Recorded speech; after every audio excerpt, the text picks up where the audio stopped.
కాబట్టి ఇంతకుముందు లేనిది ప్రస్తుతం ఉన్నది నూతనమైనది. సంవత్సరమైనంతే ఏదైనా అంతే నూతనమైందని చెప్పడానికి. నూతనమైందని ఇది ఒక నూతనమైంది ఎవడని చెప్తే అది ఇంతకుముందు ఉన్నది అని చెప్పడానికి వీళ్ళేందై ఉండాలి నూతనమైంది అంటే. కాబట్టి ఇంతకుముందు ఉన్నదేంటి? పాపజ్ఞప్తి. ఇప్పుడు లేనిదేంటి? పాపజ్ఞప్తి లేదు, అది నూతనమైంది. కాబట్టి ఆ నూతనమైన అనుభవంతో పాడేవారు, పాపజ్ఞప్తి లేనివారు పాడే పాట ఆ నూతన గీతము. పాపజ్ఞప్తి లేకపోతే జీవితం అనుభవం వేరుగా ఉంటుంది. పాపాలు జ్ఞాపకం వస్తే జీవితం అనుభవం వేరుగా ఉంటుంది. పాపాలు జ్ఞాపకం వస్తే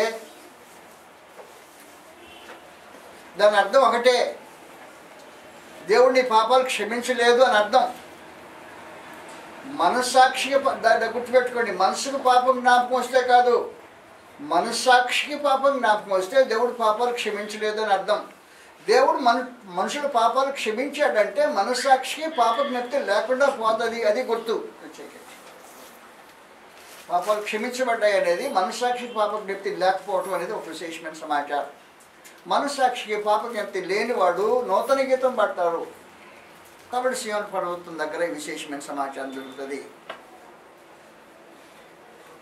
నీ మనసుకు పాప జ్ఞప్తి ఇస్తే కాదు, నీకు అనేకసార్లు నేను పలానా తప్పు చేశాను కదా అని జ్ఞాపకం రావచ్చు, దాని వలన కాదు. అది మనస్సాక్షి జ్ఞాపకం వచ్చిందంటే ఏంటంటే మనస్సాక్షి దోషారోపణ చేస్తుంటుంది. నువ్వు దోషివి పాపి అని ఎప్పుడైతే మనస్సాక్షి దోషారోపణ చేస్తుంటుందో దేవుడు నీ పాపాలు క్షమించలేదో నువ్వు గుర్తుపెట్టుకోవచ్చు. విశేషమైన సమాచారం. కాబట్టి సియోను కొండ దగ్గర మనస్సాక్షి పాపజ్ఞప్తి ఎత్తివేయబడుతుంది. ఆ మనస్సాక్షి యొక్క పాపజ్ఞప్తి లేని మనుషులు ఆనందభరితులై ఒక నూతనమైన గీతం పాడతారు. ఎందుకంటే క్రీస్తు రక్తం ప్రసాదించిన అనుభవం అది. క్రీస్తు యేసు రక్తం ప్రసాదించిన నూతన అనుభవంలో ఒక నూతనమైన గీతం పాడతారు. వారు విమోచన గానం పాడతారు. వారు చేసే విమోచన గానం మనస్సాక్షికి పాపజ్ఞప్తి లేని స్థితిని అనుభవించుతూ పాడే గీతం. అది ఇంతకుముందు ఎప్పుడు ఎవరు పాడింది కాదు. ఇశ్రాయేలు ఆ పాట పాడలేరు. ఎడతెగకుండా బళ్ళు అర్పించబడుతూనే ఉంటాయి. మనస్సాక్షి పాపం జ్ఞాపకం చేసి పంపబడుతుంటారు బళ్ళు అర్పించిన తర్వాత. కనుక క్రీస్తు రక్తం వచ్చింది. మనస్సాక్షికి కల్మషము తోచుకున్నట్టు ప్రోక్షించబడిన హృదయములు కలిగిన వారు అయినారు. మనస్సాక్షి పాప జ్ఞప్తి ఎప్పుడైతే లేదో నిజంగా వారి విమోచన అనుభవించుతూ విమోచన గానం చేసే ఆ నూతన గీతం గురించి సియోను కొండ దగ్గర మనం ఆలోచన చేశాం. కాబట్టి సియోను కొండ దగ్గర మనిషి నూతన గీతం పాడతారు.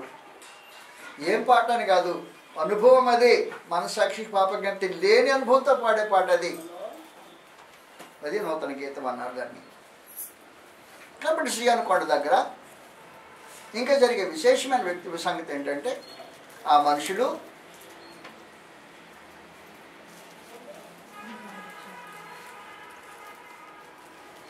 స్త్రీ సంగతి వెరుగుని వారు. స్త్రీ సంగతి వెరుగుని వారంటే చెప్పాను, పెళ్లి కాని వారండి కదా అని అర్థం కాదు. వివాహ బంధం సంబంధించిన సమాచారం కాదు. అక్కడ ఒక వేష ఉంది. ఆ వేష తన మద్యపు పాత్రను చేత పట్టుకొని భూరాజులకు సమస్త మనుషులకు తాగిస్తూ ఉంది. ఆ భూరాజు లోపల నుండి సమస్త మనుషులు భూరాజులు సమస్త జనులు తాగుతుంటే వీరు మాత్రం గొర్రెపల రక్తంలో కనబడినాడు. దాంతోనే మేము అపవిత్రపరచబడమని ఒక విశేషమైన సంగతి. లోకంతో పొత్తు లేని, లోక సాంగత్యం లేని ఒక విశేషమైన జీవిత అనుభవం కలిగిన వారు గొర్రెపిల్ల సియోను కొండ దగ్గర ఉండే విశేషమైన వ్యక్తి.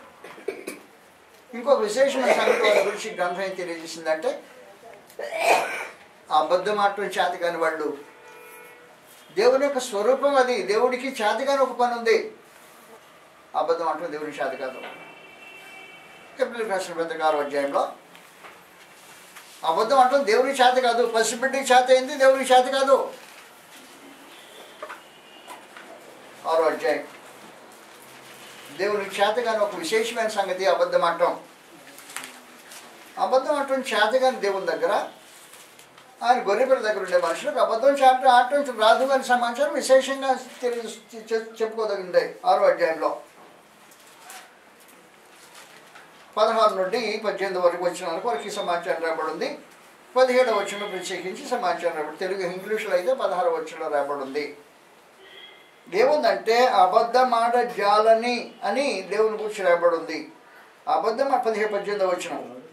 ఈ విధముగా దేవుడు తన సంకల్పం నిశ్చలమైందని ఆ వాగ్దానములను సమాన వారసులైన వారికి మరి నిశ్చయముగా కనపరచవాలని ఉద్దేశించిన వాడై తాను అబద్ధమాట జాలని చేతగాని, అబద్ధం అంటానికి చేతగాని వాడు దేవుడు. ఈ మాత్రం చేత కదా, నాకు చేత కాదు ఏంటి, అబద్ధం ఆడుకోవడం చేత కదా, చేత కాదు. ఎందుకు చేత కాదు? నా స్వభావానికి విరుద్ధమైంది, అది స్వభావానికి విరుద్ధమైంది, చేయలేని దేవుడు ఆయన. కాబట్టి 2వ తిమోతి పత్రికలో 2వ అధ్యాయం 13వ వచనంలో దేవుని స్వభావం మా గురించి మాట్లాడాడు. 2వ తిమోతి 2వ అధ్యాయం 13వ వచనం, మనము నమ్మదగని వారమైన అయినను ఆయన నమ్మదగిన వాడుగా ఉండను. ఆయన తన స్వభావానికి విరుద్ధంగా ఏమీ చేయనేరడు. స్వభావానికి విరుద్ధమైంది అది అబద్ధమాటం. దేవుడు స్వభావానికి విరుద్ధమైంది చేయలేడు అది. కాబట్టి దేవుడు తన స్వభావానికి విరుద్ధమైనదాన్ని చేయలేడు ప్రత్యేకించి. కానీ ఈ సియోను పర్వతం దగ్గర ఉన్నవారు అబద్ధమాటాన్ని చేతగాని వాళ్ళు, అంటే దేవుని స్వభావం కలిగిన వారు ఉంటారు ఆ ప్రాంతంలో. కాబట్టి సియోను పర్వతం దగ్గర దేవుని స్వభావం కలిగిన మనుషులు ఉంటారు. అబద్ధమాటం సాతాను స్వభావం అని ముందుగా చెప్పాను నేను మీకు. అబద్ధమాటం సాతాను యొక్క స్వభావం, అబద్ధం అంటే చేత కాకపోవడం దేవుని స్వభావం. కాబట్టి సియోను పర్వతం దగ్గర ఉండే మనుషులు ఎలాంటి వాళ్ళు ఉంటారు? అబద్ధం అంటారు చేత కాని వాళ్ళు సియోను పర్వతం దగ్గర ఉంటారు. మనం ఆ బ్యాచ్యా ఆలోచించాల్సిన అవసరం ఉంటుంది. కాబట్టి మేము క్రీస్తులో ఉన్నాం, దేవుని పిల్లలం అని చెప్పుకుంటున్నాం. ఎంతవరకు మనం దేవుని పిల్లలం నిజంగా తెలియదు. స్వభావాన్ని బట్టి దేవుని పిల్లలమా, లేకపోతే చెప్పుకున్నది మనం దేవుని పిల్లలమై ఉన్నామా? కాబట్టి సియోను పర్వతం దగ్గర ఉండే మనుషులు అబద్ధం అటువంటి చేతకాని వాళ్ళు, అది దేవుని స్వభావం కలిగిన మనుషులు సియోను పర్వతం దగ్గర ఉంటారు. ఆయన నామము, తండ్రి నామం క్రీస్తు నామం, తండ్రి నామం నొసడు కలిగిన వారు ఆయన. వాళ్ళ సంఖ్యలో కాదు, గుర్తు సింబాలిక్ లాంగ్వేజ్లో 144,000 మంది. అంటే వారు క్రీస్తు రక్తం చేత కొనబడిన వారు. ఆ రక్తం చేత కొనబడిన వారు విమోచింపబడిన వారు. కాబట్టి మనసాక్షి పాప జ్ఞప్తి ఉండని వారు. అంతకుముందు మనసాక్షి పాప జ్ఞప్తి తీసివేసే అవకాశం లేదు ఏమాట. కాబట్టి వీరు మాత్రమే కొత్త గీతం పాడతారు. మనసాక్షి పాప జ్ఞప్తి లేకుండా పోయిందా? అది సియోను కొండ దగ్గర ఉన్న వారి యొక్క విశేషమైన సమాచారం. కాబట్టి సియోను కొండ దగ్గర ఏం జరుగుతుంది? ఇంకా విశేషంగా ఏం జరుగుతుందంటే,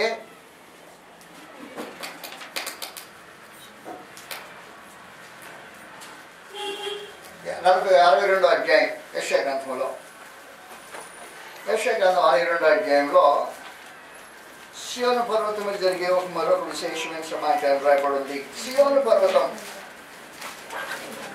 మనం సియోను కొండ దగ్గరకు వచ్చామని చెప్పిన తర్వాత సియోను కొండ దగ్గర ఉండే వాతావరణాన్ని మనం జాగ్రత్తగా గుర్తించి నిజంగా వచ్చామా రాలేదా, రాకపోతే ఏం చేయాలా, రావాలి.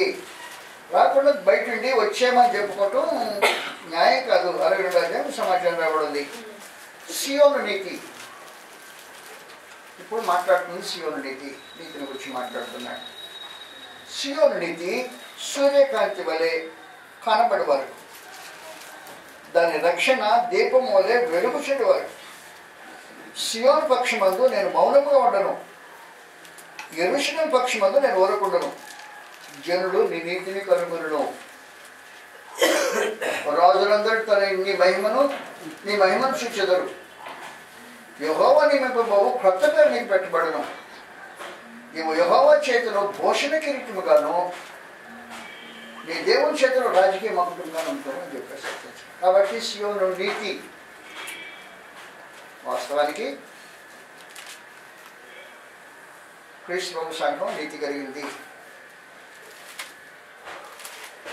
ఆ నీతి దీపం వల్ల వెలుగుతుండాలి, సూర్య ప్రకాశం వల్ల ప్రకాశించుతుండాలి.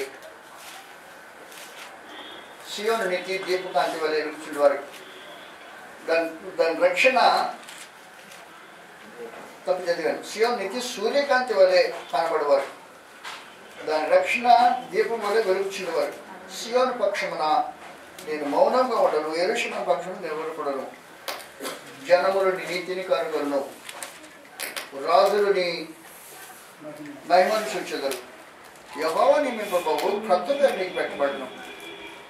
నీ దేవుని యెహోవా చేతిలో నీ భూషణ కిరీటముగాను ఈ దేవుని చేతిలో రాజకీయ మగుటముగా ఉండవు. కాబట్టి సియోను యొక్క నీతిని గురించి ప్రత్యేకించి మాట్లాడాడు. కాబట్టి సియోను వాతావరణం నీతితో కూడింది. ఈ నీతి అతిశయించే నీతిగా, ఈ నీతిని స్థాపించడానికి ప్రభువైన యేసు వాహనం ఎక్కి వస్తాడు. కీర్తన 45 అధ్యాయం సమాచారం రాబడింది. నీతి వేరే నీతి. కీర్తనలు 45 అధ్యాయంలో సియోను యొక్క నీతి గర్విష్ఠులు కనపరిచే నీతి కాదు. ఈ నీతి వేషగాళ్ళు కనపరిచే నీతి కాదు. కీర్తన గ్రంథం 45 అధ్యాయంలో ప్రభువైన యేసు ఈ నీతిని కనపరుస్తాడు. ఆ నీతిని గురించి ప్రత్యేకించి తేడాగా తెలియజేయబడింది. ఆయన రాజు 45 అధ్యాయంలో రాజుని గురించి మాట్లాడుతున్న ప్రత్యేకమైన సమాచారం ఇది. క్రీస్తు ఆయన సంఘాన్ని గురించిన లేఖన భాగం 45 అధ్యాయం. కాబట్టి క్రీస్తు సంఘాన్ని గురించిన 45 అధ్యాయంలో సమాచారం రాబడింది. రాజుని గురించి రచించిన సంగతులు మాట్లాడుతున్నాడు. 3వ వచనంలో, సూర్యుడా నీ కత్తి మరుణ కట్టుకొనుము, నీ తేజస్సును నీ ప్రభావం ధరించుకొనుము, సత్యమును వినయముతో కూడిన నీతిని స్థాపించుటకు నీ ప్రభావం ధరించుకొని వాహనం ఎక్కి బయలుదేరము. కాబట్టి సత్యమును వినయముతో కూడిన నీతి. కాబట్టి నీతి వినయంతో కూడిన నీతి, స్వనీతి కాదు. సియోను యొక్క నీతి స్వనీతి కాదు. సియోను యొక్క నీతి ధర్మశాస్త్ర సంబంధమైన నీతి కాదు. ఫిలిప్పీయులకు రాసిన పత్రిక 3వ అధ్యాయంలో ఆ నీతి యొక్క విశేషాన్ని గురించి మాట్లాడుతున్నాడు. ఏమి నీతి ఇది? స్వనీతి కాదు, వినయంతో కూడిన నీతి. ఫిలిప్పీయులకు 3వ అధ్యాయంలో ఈ నీతిని గురించి మాట్లాడుతూ ఈ నీతి సియోను యొక్క ప్రాంగణంలో ఉండే నీతిని గురించి మాట్లాడుతున్నాడు. కాబట్టి ఈ నీతిని పొందే మనుషులు సియోను ప్రాంగణంలో ఉండే వాతావరణం గురించి ప్రత్యేకించి మాట్లాడుతున్నాడు. 7వ వచనం నుండి, ఆయనను ఏవేవి లాభకరములయుడినో వాటిని క్రీస్తు నిమిత్తము నష్టముగా ఎంచుకుంటుని, నిశ్చయముగా నా ప్రభువైన యేసుక్రీస్తుని గురించిన అతి శ్రేష్టమైన జ్ఞానం నిమిత్తమై సమస్తము నష్టముగా ఎంచుకుంటున్నాను. క్రీస్తుని సంపాదించుకొని ధర్మశాస్త్ర మూలమైన నా నీతి కాక క్రీస్తు విశ్వాసము మూలమైన నీతి, అనగా విశ్వాసమును బట్టి దేవుడు అనుగురించి నీతి కలబడినాయి ఆనియదపడి నిమిత్తము. కాబట్టి ఈ నీతి సూర్యకాంతి వలె ప్రకాశించుతుంటది. వినయంతో కూడిన నీతి అన్నమాట. ఈ నీతిని బట్టి మనిషి ఎవడో గర్వించుండే నీతి మాత్రం చెప్పుకోడు. వినయంతో కూడిన నీతి. సియోను యొక్క నీతి వినయంతో కూడిన నీతి అయి సూర్యకాంతి వల్ల ప్రకాశించే విశేషమైన ఈ నీతి సియోను ప్రాంతంలో కనిపిస్తుంటుంది. కాబట్టి నీతి కలిగిన జనమై ఉంటారు సియోను వాసులు. సియోను దగ్గరకు వచ్చారంటే నీతి కలిగిన జనమై ఉంటారు. నీతి కలిగిన వారు కాకుండా సియోను ప్రాంతం నుండి అవకాశం ఉండదు. నీతి లేని జనము ఈ జనము కాదు. ఈ జనము నీతి కలిగిన జనం. ఈ నీతి ఎలా ఉంటుందంటే సూర్యకాంతి వల్ల ప్రకాశించేవారు. అది దీపం వల్ల ప్రజ్వలిల్లేవారు. సియోను పక్షంగా నేను మౌనంగా ఉండను, నేను ఊరికే ఉండను అని చెప్పేసి పరమాంతారు. కాబట్టి నీతి ప్రకాశించే నీతి, వినయంతో కూడిన నీతి, విశ్వాసములో విడిచిపెట్టిన నీతి ప్రకాశించదు. నీతిమంతులే మనుషులు జీవించి విరాజిల్లే విశేషమైన వాతావరణం సియోను యొక్క వాతావరణం. కానీ సంగతులు దాంట్లో వదిలిపెట్టేసాను ప్రస్తుతం. కాబట్టి వాస్తవానికి ఏం జరుగుతుందంటే సియోను కొండకు మీరు వచ్చారు అంటే దేనికి వచ్చారో చెప్పేసి ప్రత్యేకించి ఏ వాతావరణానికి వచ్చారు, ఏ ప్రదేశానికి వచ్చారు, అక్కడ ఉండే వాతావరణం ఏంటి, అక్కడ ఉన్న భక్తి ఏంటి, అక్కడ విశ్వాసం ఏంటి, అక్కడ నీతి ఏంటి, అక్కడ మార్పు ఏంటి, జనం ఉండే విశేషమైన సంగతుల గురించి క్లీన్గా చెప్పేశారు. కాబట్టి స్పృశించి తెలుసుకోదగినట్టు మండుచున్నట్టు కొండకు కారుమేఘానికి గాఢాంధకారానికి మీరు వచ్చడం లేదు. సీనాయి పర్వతం దగ్గరికి రాలేదు. సీనాయి సంబంధమైన ధర్మశాస్త్రం దగ్గరికి రాలేదు. సీనాయి సంబంధమైన ఇశ్రాయేల్ లాగా ఉంటారని మీరు రాలేదు. మరి ఏంటికి వచ్చారు? సియోను కొండ దగ్గరకు వచ్చారు, పర్వతం దగ్గరకు వచ్చారు, అనగా పర్లోక యెరూషలేముకి వచ్చారు. కాబట్టి వేల కొద్ది దేవదూతుల దగ్గరకు వచ్చారు. అక్కడ పరిస్థితి ఏంటి? వచ్చారంటే వచ్చిన వారి యొక్క వాతావరణం ఎలాగై ఉంటుందో ఉండాలో సంగతి ఖచ్చితంగా నీట్గా తెలియజేశాడు. అలాగ వస్తే మనం క్రీస్తు సంఘంలో ఉన్నట్టు లెక్క. లేకపోతే లెక్క కాదు. చెప్పుకొని మోసపోవాల్సిన అవసరం లేదు. కాబట్టి ఇశ్రాయేలు పూర్వకాలు ఏం చేసేవాళ్ళంటే యెరూషలేము దేవాలయాన్ని ఆధారం చేసుకొని తాము క్షేమంగా ఉండాలని భ్రమపడుతుండేవారు. ప్రశ్న భ్రమపడుతుండేవారు. యెరూషలేము ఉంటే వారికి క్షేమం ఉందని, యెహోవా మందిరం వారి మధ్యలో ఉంటే వారు క్షేమంగా ఉన్నారని, నిర్భయమని, భక్తి కలిగిన వారని భ్రమపడుతుండే మనుషులు ఉన్నారు. ఈ రోజున పరిస్థితులు అలాగే ఉన్నాయి. ఏమని చెప్పుకుంటారంటే ఇది యెహోవా మందిరం, ఇది యెహోవా మందిరం, ఇది యెహోవా మందిరం అని చెప్తున్నవాడు. ఇప్పుడు ఏం చెప్తున్నారు? ఇది క్రీస్తాంగం, ఇది క్రీస్తాంగం, క్రీస్తాంగం. వ్యత్యాసం ఏంటి? బ్రతుకులు మారకుండా క్రీస్తాంగం అని చెప్పుకుంటే ఎలాగూ ప్రయోజనం లేదో అలాగే ఆ రోజున ఇది యెహోవా మందిరం, యెహోవా మందిరం అని చెప్పుకుంటే ప్రయోజనం లేకుండా ఉంటుంది అనేది గ్రంథంలో ఉన్న సమాచారం. 7వ అధ్యాయంలో మోసపోయిన ఇశ్రాయేలు యొక్క జీవిత అనుభవం నుంచి సమాచారం మాట్లాడబడుతుంది.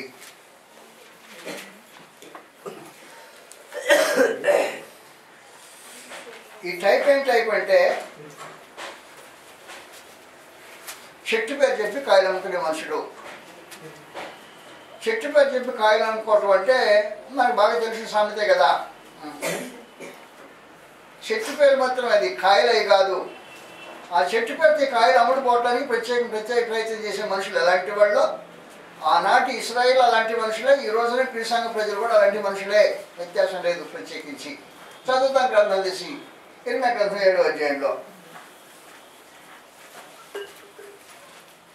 7వ అధ్యాయం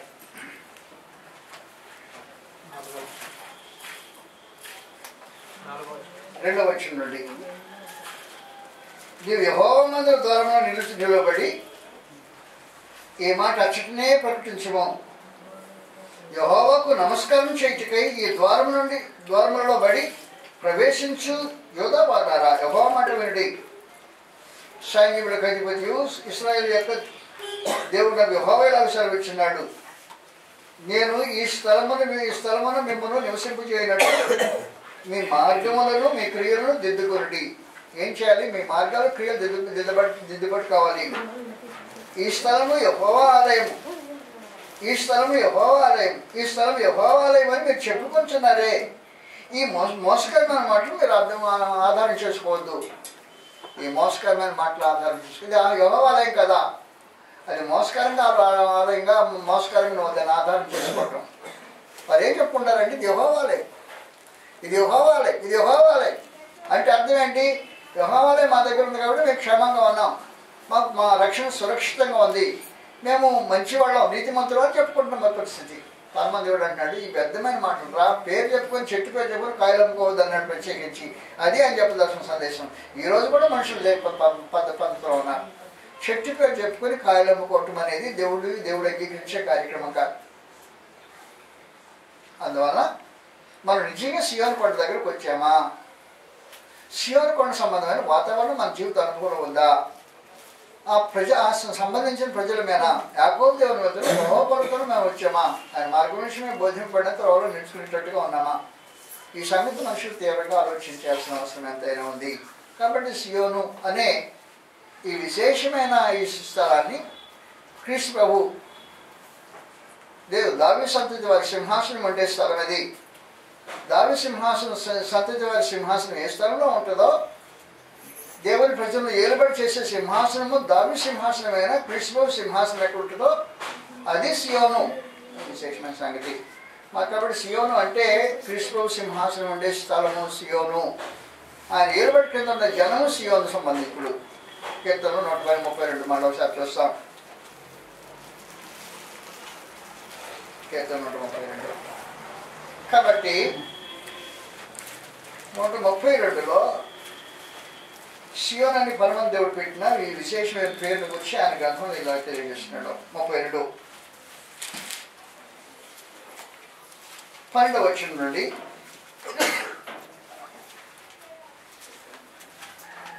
యెహోవా సత్య ప్రమాణం దావీదుతో చేశాను ఆయన మాట తప్పనివాడు. ఏమని చేశాడు సత్య ప్రమాణం? 11వ వచనం నుండి నీ గర్భఫలమును నీ రాజ్యం మీద నేను నియమింతును,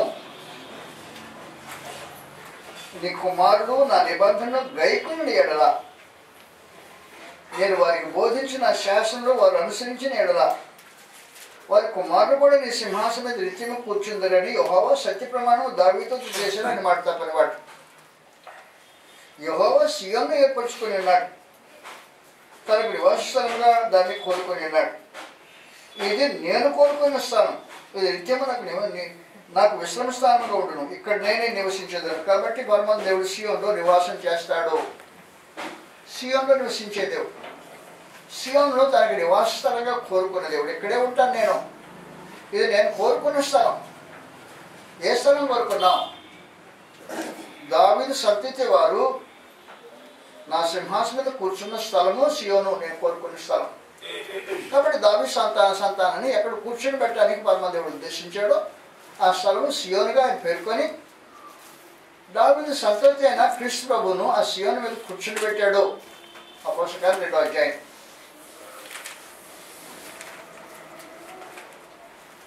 కాబట్టి దేవుడు కోరుకున్న స్థలం సీయోను అంటే ఆ నివాసయోగ్యంగా కోరుకున్న విశేషమైన సంగతి. దావీదు సంతతి వారు ఆ సింహాసనం మీద కూర్చున్న స్థలంలో అది సీయోను అని పేరు పెట్టి సమాచారం మాట్లాడుతున్నాడు. 2వ అధ్యాయం 29వ వచనం నుండి. అపోస్తలుల కార్యక్రమం 2వ అధ్యాయం 29వ వచనం నుండి. సహోదరులారా, మూల పురుషులకు దావీదును గురించి నేను మీతో ధారాళంగా మాట్లాడవచ్చున్నాను. అతడు చనిపోయి సమాధి చేయబడ్డాడు. అతని సమాధి నేటి వరకు మన మధ్య ఉన్నది.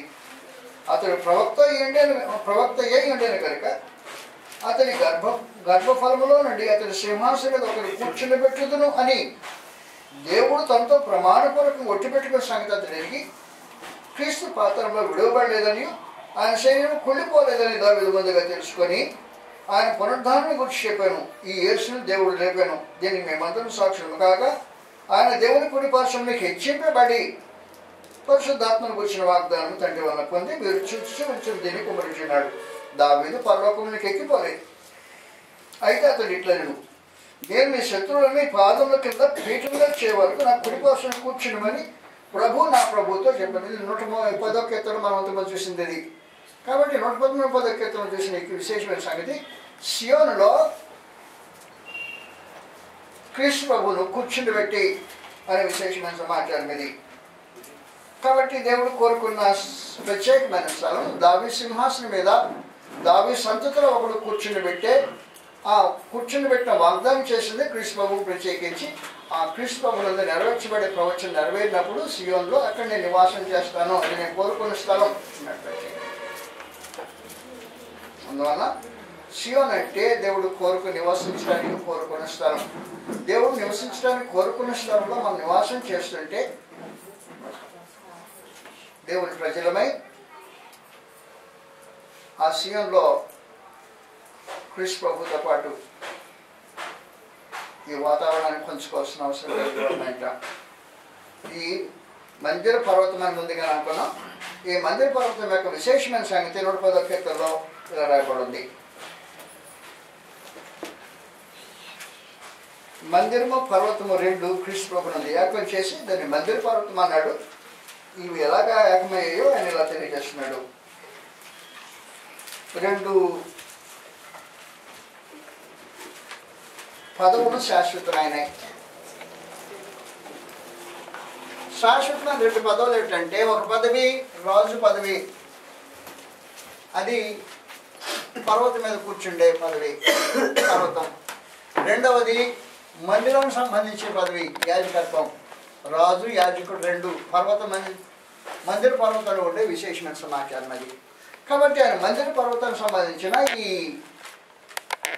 ఈ వాగ్దానం 110వ కీర్తన 1వ వచనం 4వ వచనం సమాచారం రాబడింది. 2 ఒకే చోట. కీర్తన 110వ అధ్యాయం 1వ వచనం 4వ వచనంలో మందిర పర్వతాన్ని తిరిగి స్థాపించి పర్వతమంది దేవుడు క్రీస్తు ప్రభువును నెరవేర్చే విశేషమైన కార్యక్రమం జరిగిస్తున్నాడు. మళ్ళీ మనం అపోస్తలుల 2వ అధ్యాయం చదివింది ఇక్కడ మళ్ళీ వస్తుంది. ప్రభు నా ప్రభువుతో సెలవిచ్చిన వాక్కు ఏమని, నేను నీ శత్రువు నీ పాదములకు పీఠంగా చేయ వరకు నా కుడి పార్శ్వంలో కూర్చుండము. యెహోవా నీ పరిపాలన దండమును సీయోను నుంచి సాగదీస్తున్నాడు. కాబట్టి సీయోను నుంచి క్రీస్తు ప్రభువు పరిపాలన సాగుతుంది. ఆయన పరిపాలన సాగుతున్నది సీయోలో నుండి. ఈ పరిపాలన కాలం సీయోలో సాగదీస్తున్నాడు. ఆయన శత్రుల మధ్యలో ఏర్పాటు చేస్తాడు. 4వ వచనంలో నీవు మెల్కీసెదెకు క్రమము చొప్పున నిరంతరము యాజకుడు అయ్యుందువు అని యెహోవా ప్రమాణం చేసి ఉన్నాడు. ఆయన మాట తప్పనివాడు. కాబట్టి మెల్కీసెదెకు క్రమం చొప్పున అంటే మనకు తెలిసినట్టుగా మెల్కీసెదెకు రాజయ్య యాజకత్వం చేసేవాడు. రాజయ్య యాజకత్వం చేసేవాడు మెల్కీసెదెకు. రాజుగా ఉండి యాజకత్వం చేసే ఈ కార్యక్రమాన్ని తిరిగి క్రీస్తు ప్రభువులో పునరుద్ధరించబడింది. కాబట్టి మందిర పర్వతంలో రాజయ్య యాజకత్వం చేసే కార్యక్రమం మెల్కీసెదెకు నుంచి వచ్చిన క్రమం చొప్పున ప్రభువైన యేసు మందిరంలో రాజ్యము రాజయ్య యాజకత్వం చేసి మందిర పర్వతం మీద ఆ కార్యక్రమం జరిగిస్తుంటాడు. కాబట్టి ఈ మాట తప్పని పరలోకమందున దేవుడు క్రీస్తు ప్రభువునందు ఈ 2 సంగతి నెరవేర్చి మెల్కీసెదెకు క్రమం చొప్పున అంటే రాజుగా ఉండి యాజకత్వం చేసి యాజకుడు అయ్యిండి రాజకత్వం చేసే ఈ విశేషమైన కార్యక్రమం మందిర పర్వతంలో ప్రభువైన యేసును కూర్చొని పెడతాడు.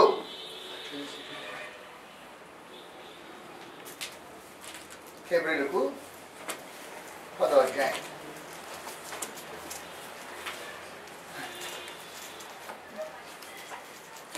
క్రీస్తు ప్రభు భూమి మీద యాజకుడు అయ్యాడు. హెబ్రీయులకు 5వ అధ్యాయంలో ఆయన భూమి మీద యాజకుడు అయ్యాడు అని క్షమించాలి. 8వ అధ్యాయం 4వ వచనం. హెబ్రీయులకు 8వ అధ్యాయం 4వ వచనంలో ధర్మశాస్త్ర ప్రకారం ఆత్మలు అర్పించేవారు ఉన్నారు కనుక ఈయన భూమి మీద ఉన్న ఎడల యాజకుడై ఉన్నాడు. మోషే కూడా మర్చిపోయినప్పుడు కొండ మీద చూపడం మా దృష్టిలో సమస్యను జరిగి చేయడం జాగ్రత్త పడము అని దేవుడి చేత హెచ్చరింపబడిన ప్రకారం ఒక సంగతులు. కాబట్టి ప్రభువైన యేసు భూమి మీద ఉంటే యాజకుడై ఉండడు, భూమి మీద ఉంటే రాజుగా ఉండడు, భూమి మీద ఉంటే యాజకుడై ఉండడు. కాబట్టి భూమి మీద రాజు యాజకుడు అయ్యే అవకాశం ఉంది. మందిర పర్వతం పరలోక సంబంధమైంది. మందిర పర్వతం పరలోక సంబంధమైంది. ఈ పరలోక సంబంధమైన మందిర పర్వతంలో ప్రభువైన యేసు రాజయ్య యాజకత్వం చేస్తుంటాడు. ఆయన మెల్కీసెదెకు క్రమం చొప్పున యాజకుడు అంటాడు. కాబట్టి ఆయన ఎప్పుడు రాజయ్య ఉంటాడో అప్పుడు యాజకుడు అయి ఉంటాడు, ఎప్పుడు యాజకుడు అయి ఉంటాడో అప్పుడే రాజయ్య అంటాడు. దానికంటే వేరు చేసే అవకాశం ఇవ్వకూడదు. కాబట్టి అది యాజక రాజ్యం. యాజక రాజ్యం కాబట్టి మందిర పర్వతం కనుక సంఘరాజ్యం అయి ఉంటుంది, వ్యత్యాసం ఉండదు. అందువల్ల ఎప్పుడైతే ప్రభువైన యేసు మెల్కీసెదెకు క్రమం చొప్పున యాజకుడు అయి ఉన్నాడో మెల్కీసెదెకుగా రాజై అదే సమయంలో యాజకత్వం చేసే ఒక ప్రత్యేకమైన క్రమం ఇది. ఈ క్రమం చొప్పున ఆయన రాజు యాజకుడిగా ఉండాలంటే భూమి మీద ఉండడానికి వీలుండదు. ఆయన భూమి మీద ఉన్న రాజు యాజకుడే ఉంటే కనుక యాజకుడు అయినప్పుడే రాజు అన్నారు కనుక భూమి మీద నీకు జరిగే కార్యక్రమాలు కాదు. కాబట్టి ప్రభువైన యేసు దేవుని కుడిపార్శ్వమున హెచ్చించబడి అంటే హెచ్చింపబడిన రోజున రాజుగా కూర్చుని పెట్టబడి యాజకత్వానికి ప్రతిష్ఠించబడ్డాడు. ప్రభువైన యేసు యాజకత్వాన్ని ప్రతిష్ఠించబడ్డాడు.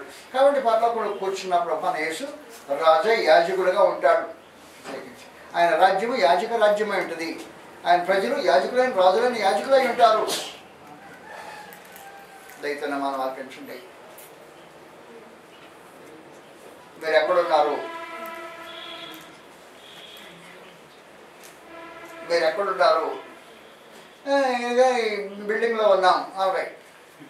అసలు నిజంగా మీరు ఎక్కడున్నారు అంటే మా ప్రశ్న బాగాలేదు. మీరు ఏమై ఉన్నారని చెప్పి అడిగితే బాగుంటుందేమో. మీరు భూనివాసులా? భూనివాసులా? మీరు భూమి మీద నివసించేవాడు భూనివాసులు అంటారు కదా మామూలుగానే. భూనివాసులు అంటే అర్థం ఏంటి? భూమి మీద నివసించేవాడు అని అర్థం.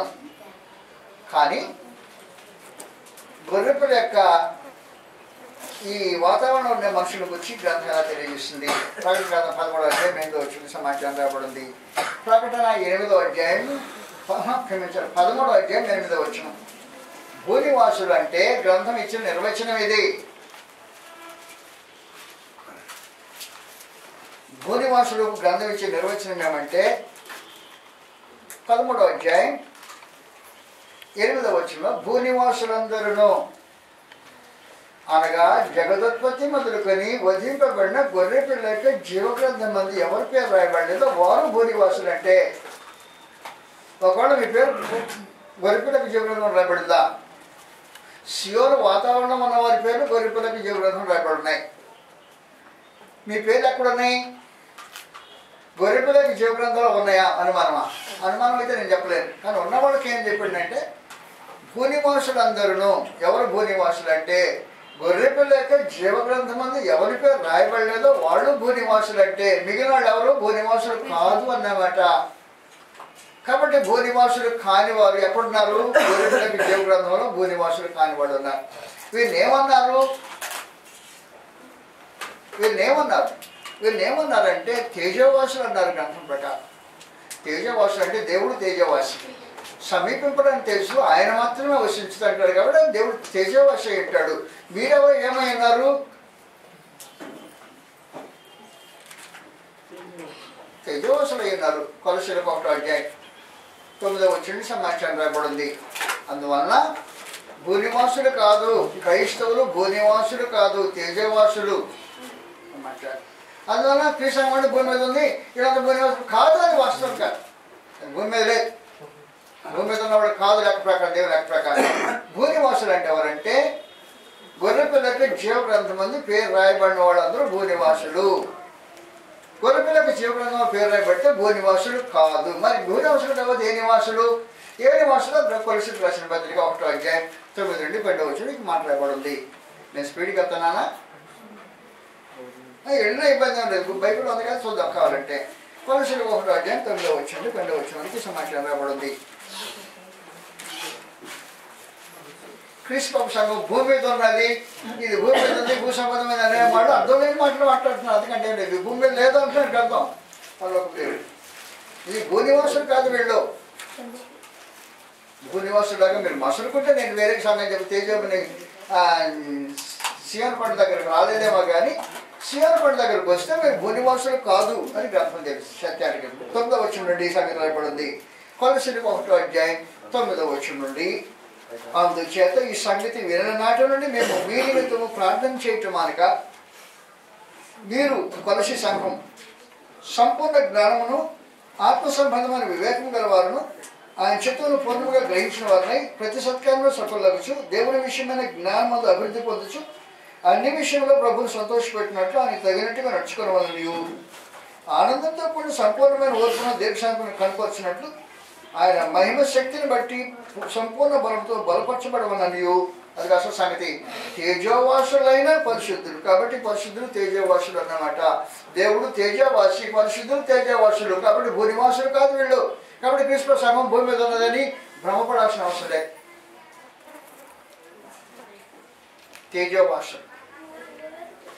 తేజోవాసులు అయితే నీకు ఇక్కడే పని? అమెరికా వాడిని అడిగారు అనుకో, అమెరికా వాడికి ఇక్కడికి వచ్చాడు, ఆయన అమెరికా వాడు ఇక్కడే పని? ఏదో పని మీద ఉన్నా, నాది దేశం ఇది కాదు అంటాడు ఖచ్చితంగా. అలాగన్నా నా దేశం ఇది కాదు, నేను ఏదో పని మీద వచ్చినాడు కానీ ఇక్కడ పొలాల పని మీదకి వచ్చినాడు కానీ నా దేశం ఇది కాదు ఎలాగంటాడో. క్రీస్తులో ఉన్నవారు సియోను పర్వతం దగ్గర ఉన్నవారు భూనివాసులు కాకుండా తేజవాసులు అయ్యి ఉన్నారని గ్రంథం మాట్లాడుతుంది. క్రీస్తు సంఘం అంటే భూమి మీద ఉన్నది కదా? కాదు, వాస్తవానికి భూమి మీద ఉన్నది కాదు. తేజవాసులు నివసించేది కేవలం తాత్కాలికంగా. ఏం చేస్తున్నారంటే నివాసాని కోసం ప్రస్తుతం ఉన్నారు, యాత్రికులుగా పరదేశులుగా ఉన్నారు. యాత్రికులు పరదేశులు యాత్ర కోసం వచ్చిన వాళ్ళు కానీ నివాసం కోసం వచ్చిన మనుషులు కాదు వీళ్ళు. కాబట్టి సియోను దగ్గరకు వచ్చినప్పుడు వాతావరణం ఎలా మారిపోతుందంటే మనుషులు యాత్ర కోసం వచ్చిన వారు గాను భూ సంబంధాలు కాని వారుగా జీవించే ఒక విశేషమైన ప్రక్రియ ఉంది ఇందులో. మరి భూనివాసులు లెక్కించబడరు. భూమి మీద ఉన్నంతకాలం భూనివాసులు కానివాడరు. అమెరికా వాళ్ళు మన దేశంలో ఉన్నంతకాలం ఇండియన్స్ అంటారా? అంటానికి వీళ్ళు అమెరికా వాసులు వాళ్ళు ఎందుకు వచ్చారు? ఇక్కడ ఏదో వాళ్ళ పని కోసం వచ్చారు, వాళ్ళు పని కోసం వచ్చి వెళ్ళిపోతుంటారు. పని కోసం వచ్చి వెళ్ళిపోయే అమెరికన్స్ ఇండియాలో ఉన్న హిందూ దేశ వాసులు ఎలా కనబడరు? ఈ తేజవాసులు గొర్రెపిల్లకి జీవగ్రంథమందు రాయబడిన వారు, సియోను పర్వతం దగ్గర ఉన్నవారు భూనివాసులు కాదు, తేజవాసులు. ఇక్కడికి ఎందుకు వచ్చారు? యాత్ర కోసం వచ్చారు. యాత్రికులు పరదేశంలో ఉన్నారు, దాని విశేషమైన సంగతి. అంతేగాని ఈ భూనివాసులని మీరు లెక్కించుకోవడానికి అవసరం. సియోను పర్వతం దగ్గరకు వచ్చినప్పుడు భూనివాసులు కాదు, వాడు తేజవాసులు. తేజవాసులు దేవుడు అంటాడు, దేవుని దగ్గర నివసించే మనుషులు వీళ్ళు తేజవాసులు. కాబట్టి సియోను పర్వతం దగ్గర మనుషులు తేజవాసులు అంటారు, భూనివాసులు ఉండరు. కాబట్టి భూనివాసులుగా అయినట్టుగా తేజవాసులు భూనివాసులు ఏంటిగా ప్రవర్తించారంటే సియోను పర్వతం దగ్గర సరిగ్గా ఉండట్లేదు అనమాట దాని అర్థం. తేజవాసులు వేరే, తేజవాసి దేవుడు. నేను తేజవాసిని, నేను భూనివాసిని కాదు. మీరు ఎంతమంది తేజవాసులు నాకు తెలియదు, మీరు చెప్పుకోండి మీరు ఎవరో. నేను మాత్రం భూనివాసిని కాదు, నేను భూనివాసుని కాదు. సియోను పర్వతం దగ్గరకు వచ్చిన మనుషులు భూనివాసులు కాకుండా తేజవాసులై, భూనివాసులు అంటే గొర్రెపిల్లకి జీవగ్రంథం పేరు లేని వారే భూనివాసులు దేవుని లెక్క ప్రకారం. నీ లెక్క ప్రకారం భూనివాసులు అంటే ఎవరు నాకు తెలియదు. వేరే వారి లెక్క ప్రకారం భూనివాసులు అంటే ఎవరినో కట్టేయడానికి రిస్క్ పెడితే నేను కట్టేసుకోవచ్చు. కానీ భూనివాసులు కాదు అన్నాడు వాడిని. భూనివాసులు ఎవరు? గొర్రెపిల్లకి జీవగ్రంథం ఎవరి పేరు రాయబడలేదో వాళ్ళు భూనివాసులు అంటే. మరి మేమెవరిని? గొర్రెపిల్లకి జీవగ్రంథం పేరు రాయబడితే మీరు తేజవాసులు. తేజవాసులు ఎక్కడ ఎందుకు ఉన్నాను అంటే యాత్రికులు పరదేశులకు వచ్చారు అంతవరకు అన్నాడు, అంతవరకు సమాచారం. కాబట్టి యాత్రికులు పరదేశులు సియోను పర్వతం దగ్గర ఉన్న మనుషులు యాత్రికులు పరదేశులు అయి ఉంటారు, అది వాస్తవమైన సమాచారం. సియోను పర్వతం యొక్క వాతావరణం అది. అలాగనే సియోను పర్వతంలో వచ్చామంటే ఈ స్థితులన్నిటికీ వచ్చామని అడని అర్థం. మీరు సియోను పండుగను జీవన దేవుని పట్టణములకు పరలోక నిరీక్షణకు వచ్చారు అన్నాడు. ఈ భూ సంబంధం నిరీక్షణకు సంబంధించిన మనుషులు కాదని ప్రత్యేకించారు. కాబట్టి ఈ లెక్క లిస్టులో వేసేసిన తర్వాత నేను భూనివాసులుగా వేయలేదు అసలు లెక్క ప్రకారం. భూనివాసులుగా లెక్కించకుండా పరలోక వాసులుగా పరమ దేవుడు క్రీస్తు సంఘంలో ఉన్న వాళ్ళని లెక్కిస్తున్నాడు. కొలసిలో ఉండే స్థానిక సంఘ సభ్యుల గురించి మాట్లాడుతూ మీరు తేజవాసులు భూనివాసులు కాదన్నాడు. ప్రత్యేకించి భూనివాసులు కాదనటానికి గొర్రెపిల్లకి జీవగ్రంథం పేరు రాయబడితే భూనివాసులు కాదని లెక్కలో పెట్టేశాడు పరలోక దేవుడు. వాళ్ళు తేజవాసులు అన్నాడు. అందువల్ల భూమి వ్యక్తి సంఘం అది కాదు. తేజవాసులు వాడు పరలోక సంబంధంగా మానసికంగా పరలోక సంబంధంగా బ్రతకటం అవసరం ఉంది. అది విశేషమైన సంగతి. కాబట్టి క్రీసంఘం అని చెప్పుకుంటూ అసలు ఎక్కడ ఎవరు ఏమై ఉండాలి అనే సంగతి తెలియకుండా బ్రతుకులు చాలా వరకు మార్పు చెందాల్సిన అవసరం ఉంది. ఈ మార్పులన్నీ ఎప్పుడు జరుగుతాయో నిజంగా నాకు తెలియదు. పరలోక దేవుడు నిన్ను గూర్చి ఇలాంటి సంగతులు రాయించి పెట్టాడు. పరమదేవుడు తన మనసులో హృదయాన్ని విప్పి నీకు చూపించాడు. నేను నిన్ను గురించి నా ఉద్దేశం ఇదిరా, ఇది నా ఉద్దేశం.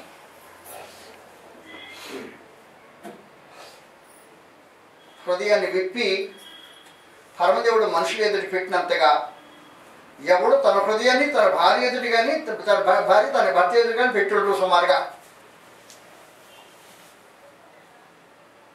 సొంత భార్య భర్తలు జీవితాన్ని పంచుకునే వాళ్ళు తమ హృదయాన్ని విప్పి తన భార్య ఎదుట భార్య భర్త ఎదుట పెట్టుండే విశేషంగా ఉండకపోవచ్చు. కానీ పరమదేవుడు ఏం చేసిందంటే తన గుండెలు పగలు కోసినట్టు కోసేసి ఎదురు పెట్టేసి ఇదిగో నాకు నీ గురించి నా ఆలోచన ఇగో ఇలాంటి పరిస్థితి నేను ఇక్కడికి పిలిచింది అన్నాడు. ఆయన పిలిచిన పిలుపు దగ్గరికి మనుషులు నిజంగా వస్తే ఉన్న ఏర్పాటు నిజ స్వరూపం అది. సియోను పర్వతం దగ్గరికి పిలిచాడు.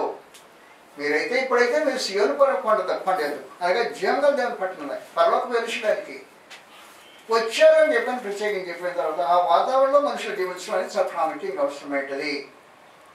చిన్న బ్రేక్ తీసుకుంటే మళ్ళీ ఒకసారి కూర్చుంటాం.